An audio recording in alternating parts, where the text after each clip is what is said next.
Ike here. Thanks for joining me. I'm drawing page 12 of First Sun and Sword today.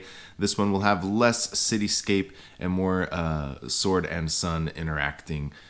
So this should be a fun one to draw and not too difficult. So let's get into it. I'm not sure what I'll discuss today. To be honest, I'm a few weeks out from when I drew this page because I had the flu and a cough that wouldn't go away. I wouldn't have been able to speak through a whole video. So I postponed it. So my thoughts today are nowhere near, when I was drawing the page. There's the thumbnail for it.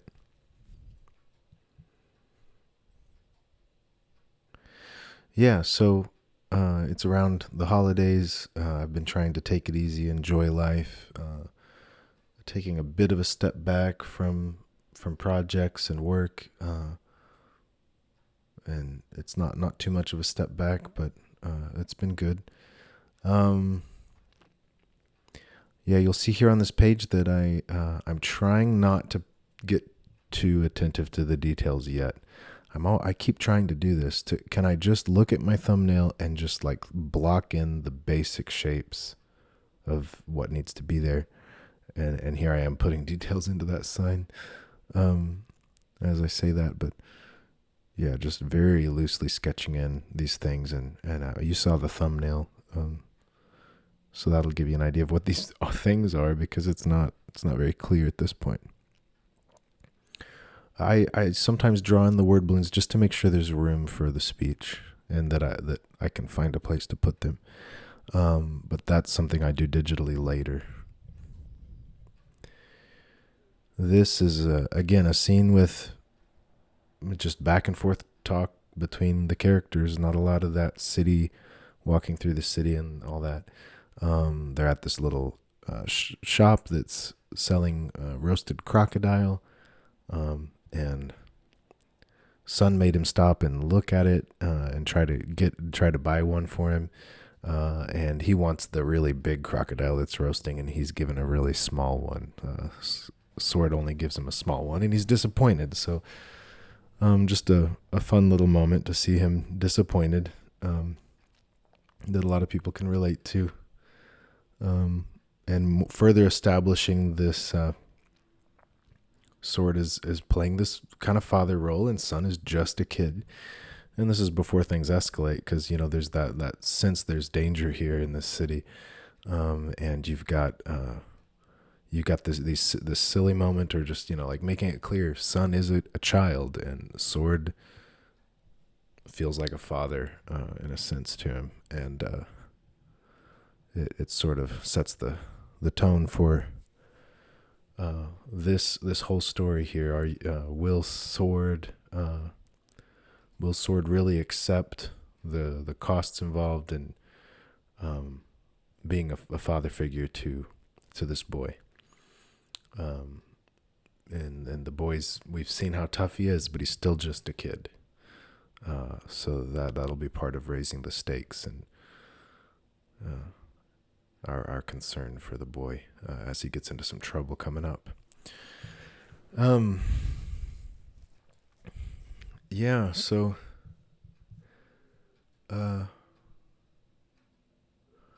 yeah, where I'm at right now with enjoying the holidays, I'm a week ago or two, when I drew this, probably I was struggling a bit with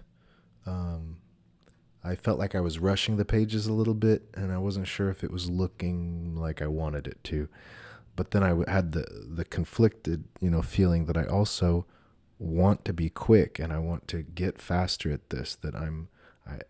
It's not that it doesn't look clean enough. It's that I'm taking too long, which I'm already down to 2 to 4 pages per page. So 2 to 4 hours per page. And then the colors go really fast because they're really simple, flat colors. But yeah, I want to have fun and get these stories made.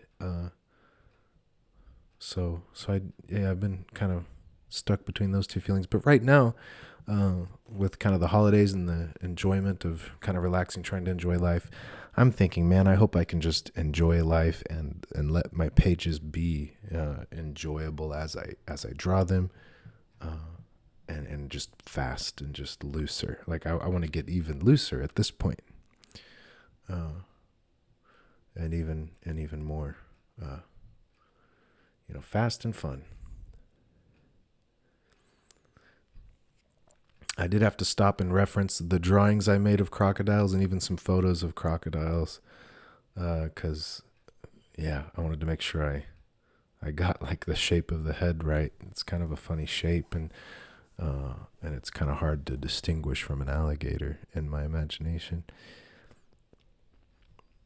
But even then, it's like, I can be a little wrong in how I draw it. I can just go with my imagination and have fun, and people will know what it's supposed to be. So, still that balance between just going with instinct and checking with some kind of accuracy guidelines.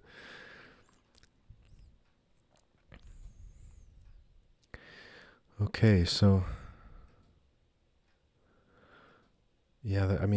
we're zoomed in right here, so it's kind of hard for me to comment on this here, but there's a lot of camera angles, a lot of shots here, to capture facial expressions, and communicating, and like reactions, someone speaking, someone else reacting, and so on.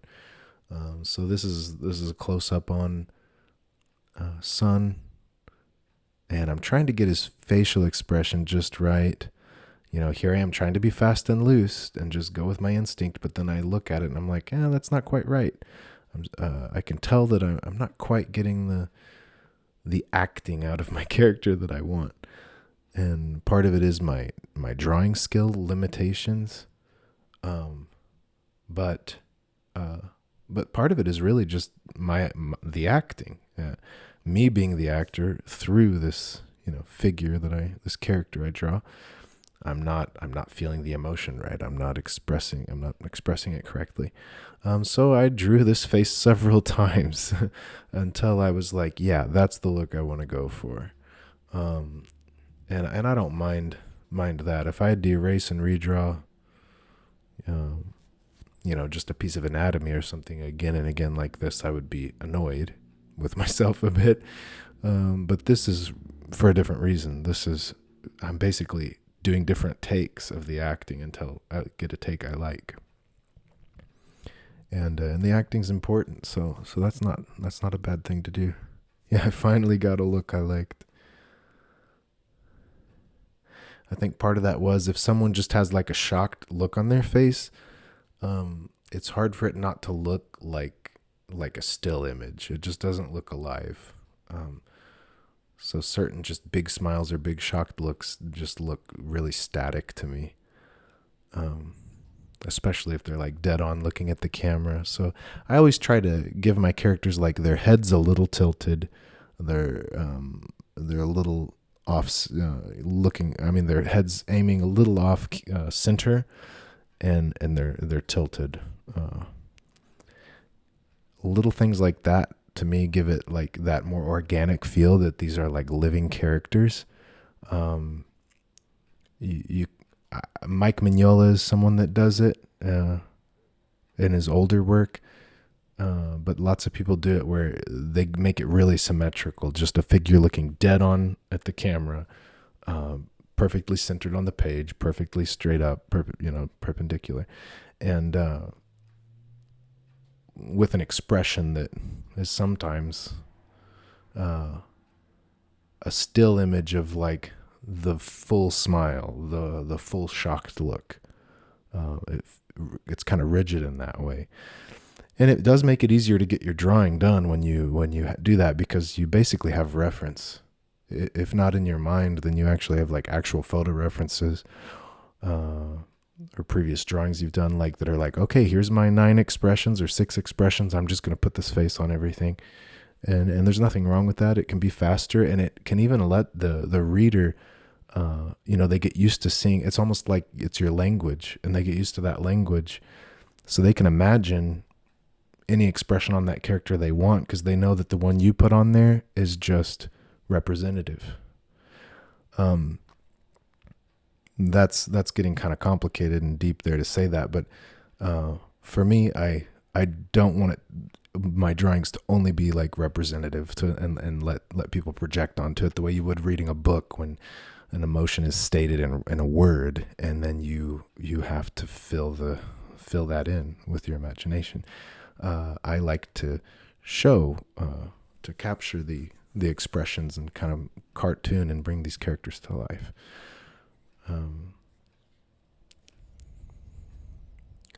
Wow, that was that was a roundabout. I just went all over the place with that comment. I don't know what I'm saying now, but I think it was interesting stuff. So I'll just leave it at that.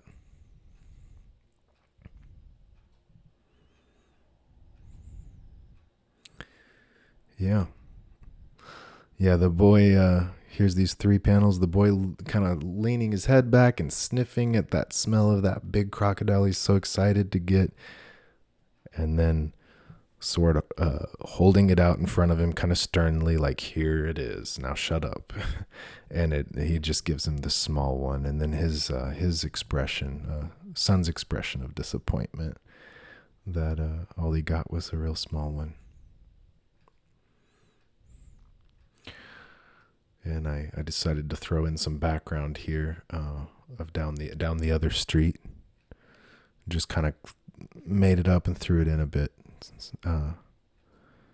So it's a little off perspective wise, but for speed, I'm happy with it. It implies some background.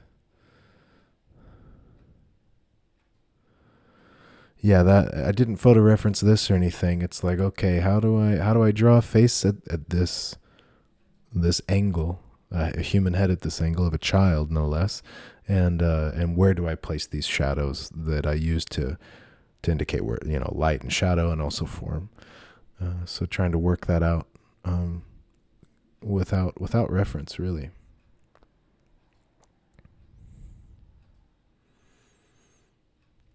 Sword has an interesting nose the way I've drawn it. It's like it's basically this flat rectangle no matter what angle you look at it.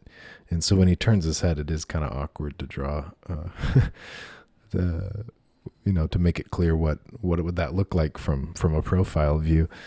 But it works, and I think it's fun. So much of his face, with his beard and everything, is just those angled shapes that have to be just right. He has the really high hairline on his cheeks with his beard, and then a particular, opening for his mouth, a thick, the real thick mustache that comes up high there, flat nose. And so there's like if you get those shapes down, it really makes it easy to draw your character. It's easier with him than it is with Sun or Farah, because they don't have a beard, they don't have the angles that are easy to memorize and throw on the page to imply them. You got to kind of like draw a kid every time.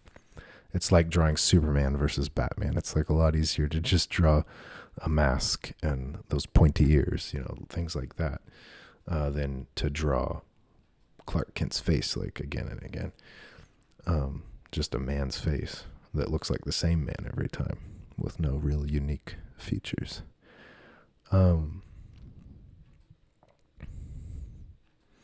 Yeah, here, this one was like kind of interesting because you have the foreground element of, which is more like a third person POV, like they're kind of in front of the foreground almost. You got Sword and Sun's cloaked figures facing the opening in this wall, this shop. Then you have the shop owner standing there, ready to serve them and talking to them. There's going to be dialogue here with the crocodiles hanging above his head and the sign up above him. But then behind him is the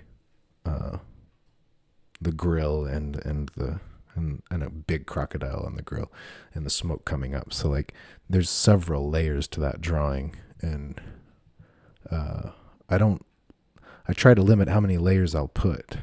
I've heard people say 3, for mid and background, and don't add more beyond that. But I don't think there's a hard and fast rule. But it definitely isn't fun when it's a challenge when I have to add multiple layers, and each one being important, especially with the way I do line work and stuff. And some artists, they don't do it. If they need to show something that was in that shop, they're just going to draw another panel and show inside. And I do the same thing. If there was another layer of information that needed to be shown, I would just put it in another panel. But it's that choice we all have to make about how much we're going to put in a panel, and how we're going to set that pace to the storytelling.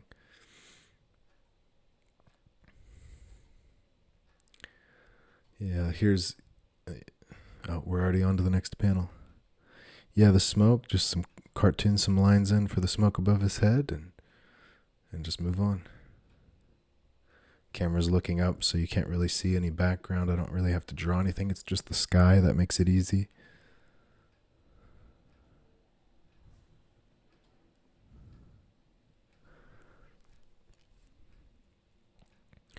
But overall, this was a fun little page, a little interaction, and something I like to consider is, action reaction, especially like an ABC kind of model. Like it's not just action reaction, but if you can get like intent action reaction, whatever you want to call it. There's like these last 3 panels, but I found that sometimes under limitations I've put on myself with the number of pages that are available to tell the story in a comic that's, let's say 22 pages, and I got to squeeze it all in.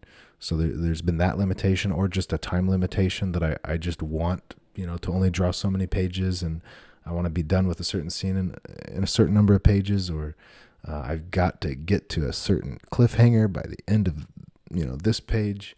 There's different reasons that I've been pressured into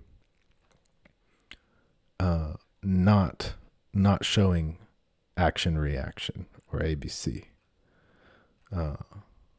antecedent behavior consequence is like the psychological term for ABC, which is what comes to mind at the moment. But I would skip a step and not show a reaction, and you're really robbing the audience of the payoff when you do that, because like it may not be necessary to the story. Like they may be able to follow what's happening, but when you're telling a story visually, it is in comics. It is not simply a matter of the reader being able to make sense of what's happening on the page. And a lot of the instruction out there on making comics is, can you tell a story that makes sense?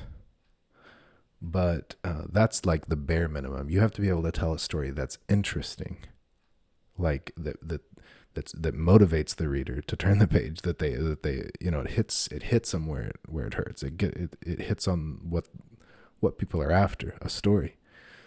And so you can't skimp on those things like a reaction to an action, even though it takes more drawing and it slows you down and so on. Really try not to skimp on those things. Just like add more panels in your page, do whatever you got to do. Cut something else. Don't cut the payoff. Including like this moment here, this very first panel is Sword's face just pausing for a second before he buys him a crocodile. Sun asked him for a crocodile in the last page. And then in the first, I could have gone straight to Sword buying a crocodile for him, but I chose to do a panel where he gives him a side look. He's you can tell he's like annoyed. He's trying to decide what to do, and then he does it. it helps you get in the mind of that character. And it's important to do that. It slows down the storytelling a bit, so you have to be choosy about when you do that, but you need to do it most of the time for some character, whatever the focus is.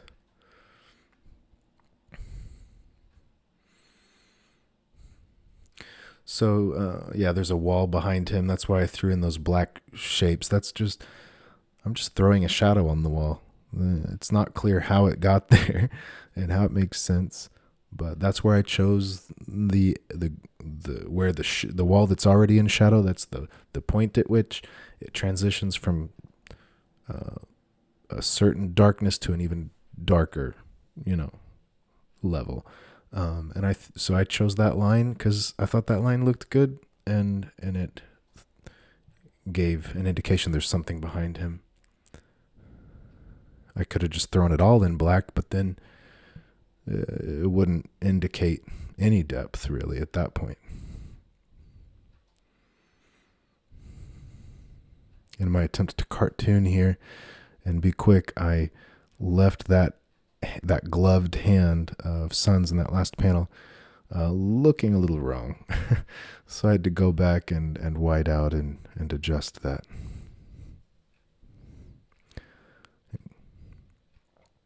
And then I'm going back and seeing how I might want to throw in more blacks on this crocodile, and I chose to do that straight with the brush pen and then clean it up with the micron. I didn't pencil it out first, I just threw it in. And the result suffered for it. It doesn't look as correct with the form. But that was a choice, that's some of those choices I have to make with, how fast do I want to be? What's really important here? And I think it was good enough. And it was the right choice to throw some more black in. I'm throwing in a little indication of charcoal right there after the fact.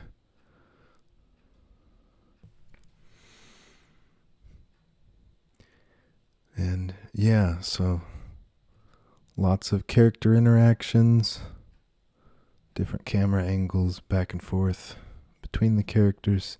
Made sure to get at least one good large face for each character that's important here in their own panel there. Didn't really need much of an establishing shot. I think it is important to have establishing shots like on every page basically, but I don't follow that rule strictly. Like I just showed where they're standing in that street, that narrow alleyway, and I'm showing a good portion of the figures. I don't need to show the entire figure, because what was more important to me was the facial expressions and the interaction at this point. Like we're moving from the broad world of the city to just the interaction between these characters. That's what was important at this point. So I don't need to show the city as much. Here's a closer look at the finished product. Remember, these are posted to the webcomic site. You can get that link through the description or at ikecomics.com and read all the comic up to this point. See how I colored it and threw in dialogue. Catch you next time.